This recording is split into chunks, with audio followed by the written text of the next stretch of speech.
नमस्कार,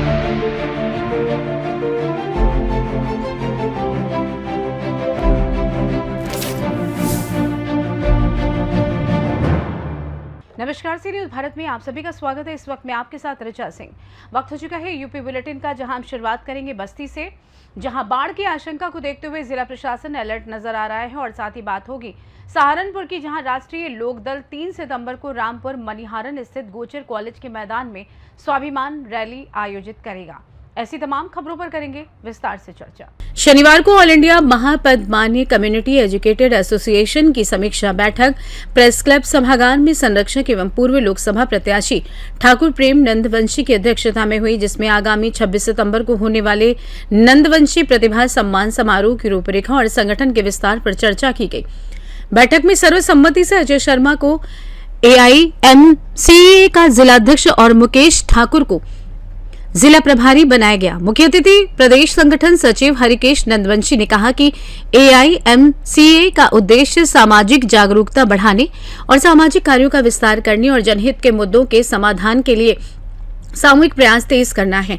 संरक्षक ठाकुर प्रेम नंदवंशी ने कहा कि संगठन जागरूकता अभियान और जनहित के सवालों को लेकर रचनात्मक संघर्ष जारी रखे हुए है तथा एकजुटता से ही सामाजिक, आर्थिक, शैक्षणिक और राजनीतिक लक्ष्य हासिल किए जा सकते हैं। सर, आज बस्ती जनपद में all India Mahapadmananda community educated association के तत्वाधान में सामाजिक संगठन को सशक्त बनाने के लिए और बस्ती जनपद के सभी लोगों तक महापुरुषों के विचारों को प्रचारित और प्रसारित करने के लिए तथा मेधावी बच्चों को सम्मानित करने के लिए दिनांक 26 सितंबर को नंदवंशी प्रतिभा सम्मान समारोह में आने की अपील की गई है।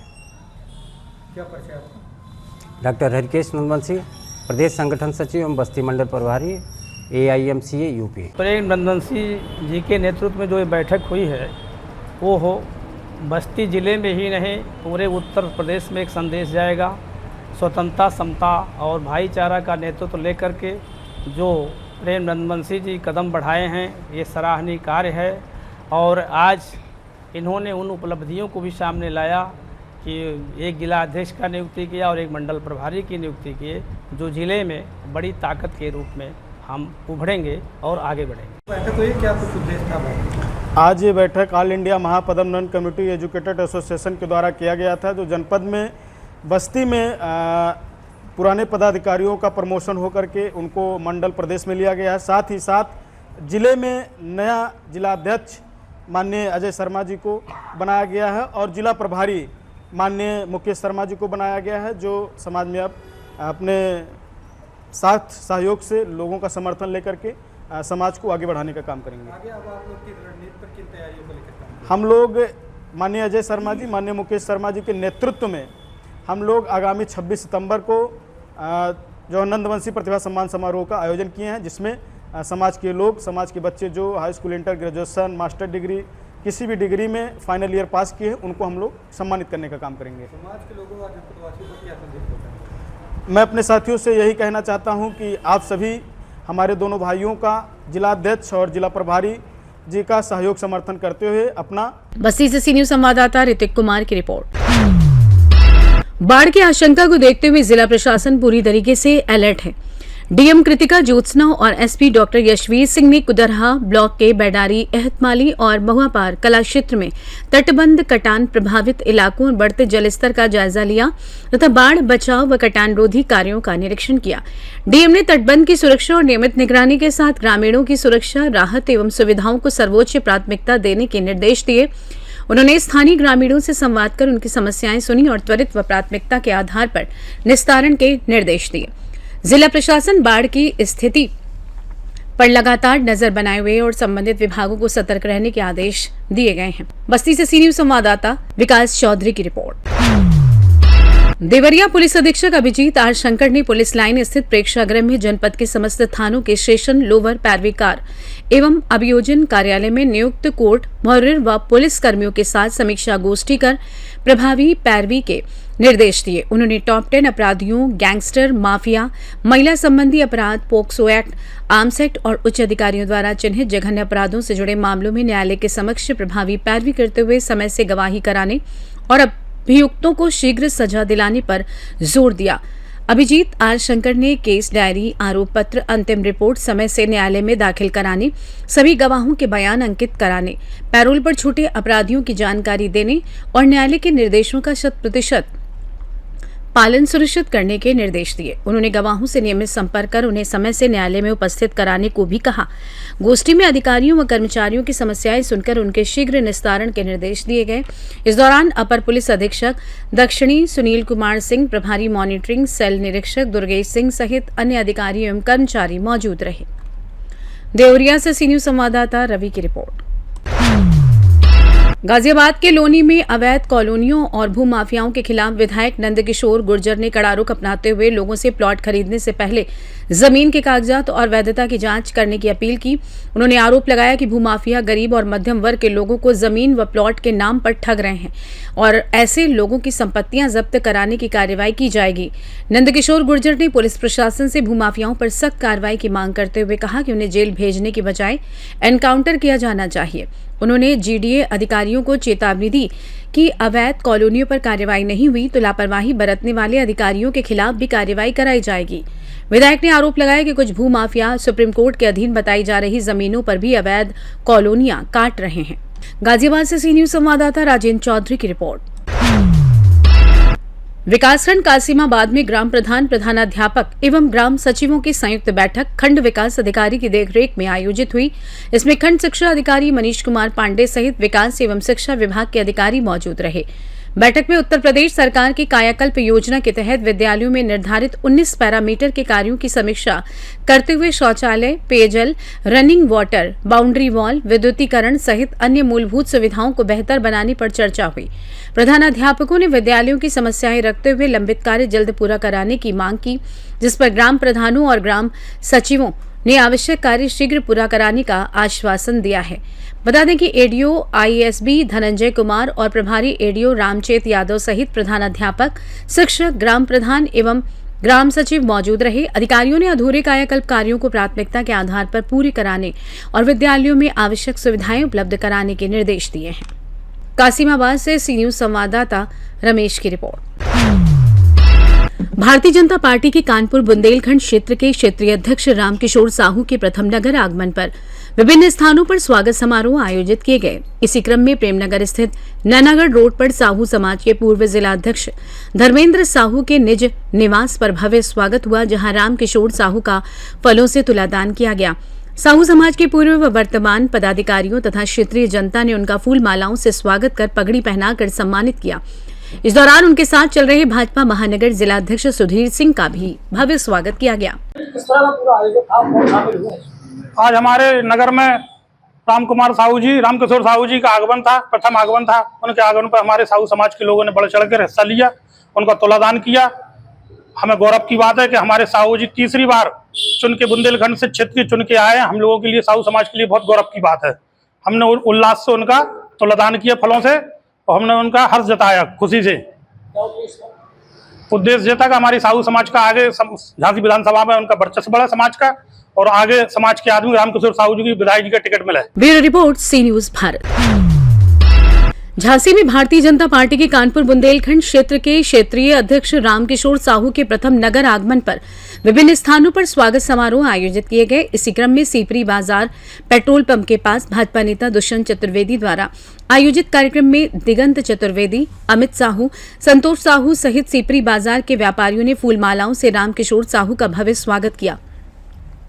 इस दौरान दुष्यंत चतुर्वेदी ने कहा कि इतिहास में पहली बार बुंदेलखंड कानपुर क्षेत्र का अध्यक्ष किसी झांसी निवासी को बनाया गया है, जिससे सभी में खुशी है। उन्होंने कहा कि रामकिशोर साहू कई वर्षों से संघ और भाजपा में सेवा दे रहे हैं और उम्मीद है कि उनके नेतृत्व में पार्टी और मजबूती से कार्य करेगी। कार्यक्रम में भाजपा के तमाम पदाधिकारी एवं कार्यकर्ता मौजूद रहे। आज आपको जानकारी देना चाहूंगा कि पहली बार इतिहास में कानपुर बुंदेलखंड जो एक मिला के जो क्षेत्र बना है भाजपा की दृष्टि से, पहली बार जो है ये पद, अध्यक्ष का पद, झांसी के सम्मानित निवासी, हमारे पूर्व के विभाग प्रचारक और कई सालों से सेवा में संघ में देते हुए फिर भाजपा में रामकिशोर जी बने। आज उन्होंने पहली बार विधिवत झांसी आगमन हुआ उनका। इसके पहले क्या हुआ कि वो काम के लिए तो आए घर पे 10 मिनट के लिए, लेकिन उससे ज्यादा नहीं रुक पाए। आज पहली बार आए तो हम सब कार्यकर्ताओं का, व्यापारियों का, व्यापार मंडल का बहुत उत्साह था कि उनका स्वागत किया जाए। तो हम लोगों ने एक बड़ी माला से उनका स्वागत किया। दुष्यंत जी, आज आपने गुब्बारे से उनका स्वागत किया, उड़ाए गए, इसका क्या संदेश देना चाहते हैं? नहीं, गुब्बारे का कोई संदेश नहीं है। ऐसा है कि ये 18 तारीख को भाई साहब आ रहे थे पहले, पर किसी कारण से कार्यक्रम कैंसिल हुआ। तो 18 तारीख को हम लोगों ने, जो आम अपने हमारे संग कार्यकर्ता है, उत्साह में उन लोगों ने कहा था कि जो है हम लोग कुछ नया करेंगे। तो हमने क्या करोगे, तो बोले कि गुब्बारे उड़ाएंगे। तो वो 18 को ना हो के आज 22 को हो गया। तो आप जिस चीज का संदर्भ लेना चाह रहे हो, ये प्लानिंग पहले से थी, इसका उससे कोई लेना देना नहीं है। नहीं, शक्ति प्रदर्शन नहीं है। ये तो आभार है हमारा भारतीय जनता पार्टी के शीर्ष नेतृत्व को कि ये ऐसा पद झांसी को पहली बार मिला है। ये अपेक्षा की जाती है, अपेक्षा क्या है आपकी? राम किशोर जी से ये अपेक्षा है कि कानपुर बुंदेलखंड की 56 सीटें भारतीय जनता पार्टी के खाते में दिलाने का वो काम करें।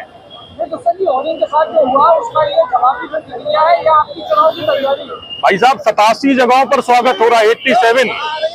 मैं 87 में एक हूँ। परसेंटेज निकालेंगे तो 1.25 के नीचे आएगा। नहीं, हमने अपना जवाब कई बार दे चुके हैं। भारतीय जनता पार्टी 24 घंटे 7 दिन साल भर चुनाव की तैयारी के मोड में ही रहती है। हमको आज चुनाव लड़ा दीजिए, आज जीतेंगे 1 लाख से। 1 हफ्ते बाद लड़ाइए या 6 महीने बाद लड़ाइए, हम सारे चुनाव में मनोयोग से लगते हैं, पूरी ताकत से लगते हैं। हमारे संतोष साहू जी बगल में खड़े हैं, आप पूछ लीजिए, किराना व्यापार मंडल में ही मैं 4 बार आ चुका हूं अपने। तो ऐसा नहीं है, उदय सोनी जी हैं, सब लोग हैं, आप पूछिए उनसे। हमारी पार्टी लगातार प्रयासरत है और हम लोग जो है तेजी से काम कर रहे हैं। ब्यूरो रिपोर्ट, सी न्यूज भारत। ललितपुर के कारी पहाड़ी निवासी सुनील ने जिलाधिकारी को प्रार्थना पत्र देकर आरोप लगाया है कि शराब के नशे की हालत का फायदा उठाकर उसे जमीन की रजिस्ट्री करा ली गई। सुनील के मुताबिक रजिस्ट्री के समय वो नशे में था और अपने फैसले व उसके कानूनी प्रभाव को समझने की स्थिति में नहीं था। उसने मामले की निष्पक्ष जांच कर रजिस्ट्री से जुड़े दस्तावेजों, गवाहों व अन्य तथ्यों की जांच कराने तथा विवादित रजिस्ट्री निरस्त करने की मांग की है। साथ ही दोषी पाए जाने वाले लोगों के खिलाफ कानूनी कार्रवाई की गुहार लगाई है। अब जिलाधिकारी स्तर से जांच के बाद ही आरोपों की वास्तविक स्थिति स्पष्ट हो सकेगी। मैं तुम्हारा कहाँ के रहने वाले हो? मासीगारी पहाड़ी। अच्छा, क्या हो गया आपके साथ? सर ने किया क्या, पिला खिला के नशे की हालत में मेरी रजिस्ट्री करा ली। अच्छा, कितनी जमीन की रजिस्ट्री करा ली? 1.58। कितने रुपए में? इसने 1 लाख रुपए दी थी बस मुझे। अच्छा, फिर आपने क्या, आपको कब पता लगा कि आपके जमीन की रजिस्ट्री हो गई है? बाद में वो तो हमारे चाचा वगैरह ने गौर करी, तब मालूम पड़ा। किसने रजिस्ट्री कराई? राहुल यादव ने। कहाँ के रहने वाले हैं? वहीं के बांसीकारी पहाड़ी के, वो भी है रहने वाले। तो क्या चाहते हैं आप? हम ये चाहते हैं हमारी जमीन लौट जाए। ललितपुर से सी न्यूज संवाददाता विकास सोनी की रिपोर्ट। निचलौल महाराजगंज मार्ग पर दमकी गांव के सामने गैस गोदाम के पास मंगलवार देर शाम डंपर की टक्कर से बाइक सवार 4 युवकों की मौत के मामले में पुलिस ने आरोपी चालक राहुल कुशवाहा पुत्र संजय कुशवाहा निवासी जंगल शाहपुर पोस्ट सिंघापट्टी थाना कोतवाली पडरौना जनपद कुशीनगर को गिरफ्तार कर न्यायालय भेज दिया है। हादसे में रविपुत्र राम व्यास, शनिपुत्र राम क्यास, विवेक पुत्र स्वर्गीय संतोष और रिकेश पुत्र श्रीपद वियार की मौत हुई थी। मृतक रवि उर्फ किशन के दादा राजेंद्र साहनी निवासी पचमा की तहरीर पर पुलिस ने चालक के खिलाफ मुकदमा दर्ज किया था और डंपर को कब्जे में ले लिया था। एसपी शक्ति मोहन अवस्थी के निर्देशन, रविंद्र सिंह के पर्यवेक्षण और एसओ निचलौल व योगेंद्र राय के नेतृत्व में पुलिस आरोपी की तलाश कर रही थी। इसी बीच राहुल कुशवाहा पुलिस के समक्ष हाजिर हो गया। जांच में उसका ड्राइविंग लाइसेंस व्यावसायिक परिवहन वाहन चलाने के लिए वैध नहीं पाया गया, जबकि वो डंपर जैसे भारी वाणिज्यिक वाहन को तेज व लापरवाही से चला रहा था। महाराजगंज से सी न्यूज संवाददाता अरुणेश कुमार गुप्ता की रिपोर्ट। सहारनपुर में राष्ट्रीय लोकदल 3 सितंबर को रामपुर मनिहारन स्थित गोचर कॉलेज के मैदान में दोपहर 12 बजे स्वाभिमान रैली आयोजित करेगा, जिसे आरएलडी के राष्ट्रीय अध्यक्ष और केंद्रीय मंत्री चौधरी जयंत सिंह संबोधित करेंगे। अखिल भारतीय गुर्जर प्रचारिणी सभा के तत्वाधान में होने वाली रैली में पश्चिमी यूपी के किसानों, युवाओं, विद्यार्थियों और आम लोगों से जुड़े मुद्दे उठाए जाएंगे। दिल्ली रोड स्थित होटल में प्रेस वार्ता के दौरान आरएलडी के राष्ट्रीय महासचिव एवं बिजनौर सांसद चंदन चौहान ने रैली की तैयारियों की जानकारी देते हुए लोगों से बड़ी संख्या में पहुंचने की अपील की। उन्होंने बताया कि उनकी सांसद निधि से गोचर कॉलेज को निर्माण के लिए 15 लाख रुपए दिए गए हैं, जिसकी आधारशिला रैली के दौरान चौधरी जयंत सिंह रखेंगे। चंदन चौहान ने कहा कि शिक्षण संस्थानों को मजबूत करना और युवाओं को शिक्षा व रोजगार के बेहतर अवसर देना पार्टी की प्राथमिकता है। ये हमारा समाज और हमारा ये इलाका बड़ा स्वाभिमानी और समाज ने ही हमेशा दल बनाने का काम किया है। हमेशा दलों से ऊपर समाज रहा करता है।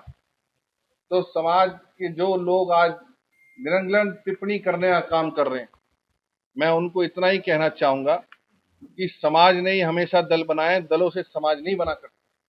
तो कभी भी आप लोग किसी को बड़ा छोटा ना आंके, क्योंकि हम सब चौधरी चरण सिंह वादी लोग यहाँ बैठे हैं।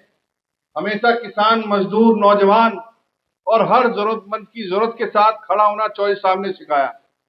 स्वर्गीय चौधरी अजीत सिंह जी का रिश्ता भी यहाँ कानपुर जनपद से कई बार उन्होंने, मेरे ख्याल से हमारा तो जन्म, हम छोटे थे, रात भी गुजारी, और चाहे बांध का विषय हो यहाँ के, चाहे कोई भी लड़ाई हो, किसानों का मुद्दा रहा हो, हमेशा चौधरी अजीत सिंह जी भी आगे रहने का काम किया। ये विश्वास हम दिलाने आए हैं कि जयंत चौधरी जी के मन में भी, उनके दिलों में भी वही रिश्ता, वही प्यार, वही लगाव जैसा चौधरी साहब के समय में था, आज भी हम सब वही लगाव जयंत जी की आंखों में देखते हैं। और वो चाहते हैं खुद इसका आके अपने लोगों से मिलना, उनकी बातों को याद करना। तो मुझे पूरी उम्मीद है कि वो बड़ी संख्या में यहाँ लोग उनका स्वागत करेंगे और निश्चित रूप से जो रिश्ता 3 पीढ़ियों से चलता आया है चौधरी साहब का, वो आने वाले समय भी चलता रहेगा। सिंह जी का व्यक्तित्व इतना बड़ा है, पार्टी लाइन से ऊपर उठ के, राजनीतिक प्रदेश की राजनीति से ऊपर उठ के चौधरी चरण सिंह जी कश्मीर से लेके कन्याकुमारी तक पूजे जाते हैं। अगर ये अनुपात और ये मुकाबला शुरू हो जाए तो चौधरी साहब ने भी हमेशा सबकी मदद करने का काम किया है, सबको आगे बढ़ाने का काम किया है, सबका सम्मान करने का काम किया है। तो चौधरी चरण सिंह जी हमेशा सबके अभिभावक बन के, सबको एक रूपता के, चाहे मैं अभी झारखंड होके आ रहा हूँ, वहां चौधरी चरण सिंह जी को मानने वाले लोग हैं। उन्होंने, चौधरी चरण सिंह जी ने वहां के ट्राइबल्स के लिए बहुत बड़ी लड़ाई लड़ने का काम करा, हमारे कश्मीर के अंदर एसटी समाज के लिए लड़ाई लड़ने का काम करा, और तमाम सारी सरकारों ने उनका सम्मान करने का काम करा।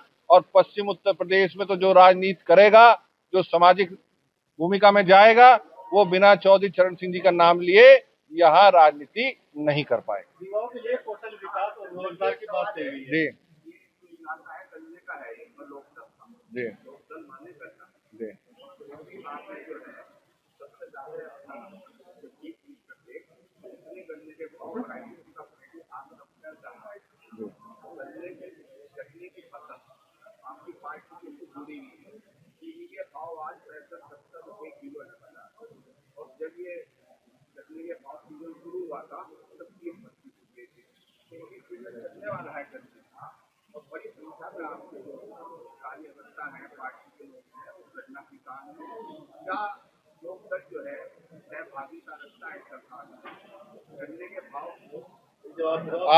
आदरणीय सिंघल साहब ने अच्छा सवाल पूछा है। राष्ट्रीय लोकदल हमेशा से किसानों की आवाज बनती आई है। स्वर्गीय चौधरी चरण सिंह जी ने चाहे किसानों के हितों के लिए और खासकर गन्ना किसानों के लिए हमेशा उन्होंने लड़ाई लड़ने के साथ साथ हितों को सुरक्षित करने का काम किया। वहीं चौधरी अजीत सिंह जी ने मिलों की दूरी घटा के मिलों की स्थापना करने का काम किया। मुझे विश्वास है कि ये अब से पहले जब हम विधायक थे 2022 से 24 के बाद क्या स्थिति गन्ने की जब थी, एनडीए में शामिल होने के बाद क्या रेट की स्थिति थी, मुझे याद है आदरणीय जयंत चौधरी जी गन्ना किसानों की मांग को लेकर आदरणीय योगी आदित्यनाथ जी से मिले, और जब हमने उनसे गन्ना किसानों की स्थिति से अवगत कराया, मैं धन्यवाद देता हूं मुख्यमंत्री जी, उन्होंने 1 सेकंड का टाइम नहीं लिया। गन्ने का रेट तुरंत 400 रुपए करने का काम आदरणीय जयंत चौधरी जी के आग्रह पर माननीय मुख्यमंत्री जी ने करने का काम किया। और जहां रेट की बात रही, जो रेट की कही, जो किसान लोग हैं, जो किसान के हितकारी लोग हैं, वो जानते हैं अगर चीनी का रेट बढ़ेगा तो गन्ने का रेट भी निश्चित रूप से उस पर प्रभाव डालने का काम करेगा। तो मैं कहना चाहूंगा, काला बाजारी तो होने नहीं देंगे। चीनी का जो एक संग्रह होता है गलत तरीके से, वो तो नहीं करा देंगे, पर किसानों के हितों में जो भी प्रयास होंगे तो निश्चित रूप से गन्ने के रेट पे चौधरी साहब की निगाह चीनी पर भी है और गन्ने पर भी है, और भाव का समय भी आ रहा है, उस समय भी बेहतर रिजल्ट किसानों को ही मिलने का काम होगा। सर, आपने प्रेस नोट में मेंशन किया, इंडिया का हिस्सा बनने के बाद प्रदेश पश्चिम उत्तर प्रदेश को विकास की गति मिली है। सहारनपुर में स्पोर्ट्स कॉलेज बन रहा था, अभी भी आधार पर लटका हुआ है, शुरुआत नहीं हो पाई है। जैन जी उसके लिए कई बार वोट करते हैं। देखिए, जितने विषय हैं हमारे यहाँ सरदने में बहुत बड़ी बन रही है, मेरठ यूनिवर्सिटी स्पोर्ट्स यूनिवर्सिटी बन रही है, और जयंत चौधरी जी एकमात्र सांसद है। मुझे खुशी है बताते हुए आप सभी साथियों ने, आपने प्रश्न किया कि उन्होंने पूरी निधि नौजवानों के लिए और खिलाड़ियों के लिए, केवल स्पोर्ट्स के लिए वो अपनी निधि इस्तेमाल करते हैं। तो जहां ये स्पोर्ट्स यूनिवर्सिटी की तो मांग हम उनके सामने रखेंगे ही, और भी अपने बच्चों के लिए, खिलाड़ियों के लिए आप स्पेसिफिकेशन देंगे कि आपके बच्चे क्या खेलना चाहते हैं, किस राह पे वो एथलेटिक्स में पढ़ना चाहते हैं, वो कोई से स्पोर्ट्स में करना चाहते हैं। वो निश्चित रूप से उसका फायदा खिलाड़ियों को मिले, इसके लिए भी आदरणीय जयंत चौधरी जी का ये दौरा निश्चित रूप से प्रभाव डालने का काम करेगा। आपने गन्ने की और किसान की बात कही, चीनी का रेट अभी बढ़ चुका है, जो आम जनता की बेस पर एक बोझ, लेकिन किसान को मूल्य गन्ने का वही मिला रहा है। पहले भी 25 रुपए बढ़वाए थे, आगे फिर बढ़वाएंगे सरकार। नहीं, आप बढ़वाएंगे, चीनी का रेट तो बढ़ चुका है। अभी जब सीजन शुरू होगा जब तो बढ़ेगा मेरे भाई। सीजन शुरू होगा, गन्ना जिस दिन मिल जाएगा, राष्ट्रीय लोकदल का प्रत्येक कार्यकर्ता अपने किसानों के साथ खड़े रह के उनकी बात को सही जगह पहुंचाने का काम करेगा। गन्ने का बकाया जिन लोगों को बढ़वा देते, गन्ने का बकाया जिन लोगों का है उनकी आवाज भी लगातार उठाई है।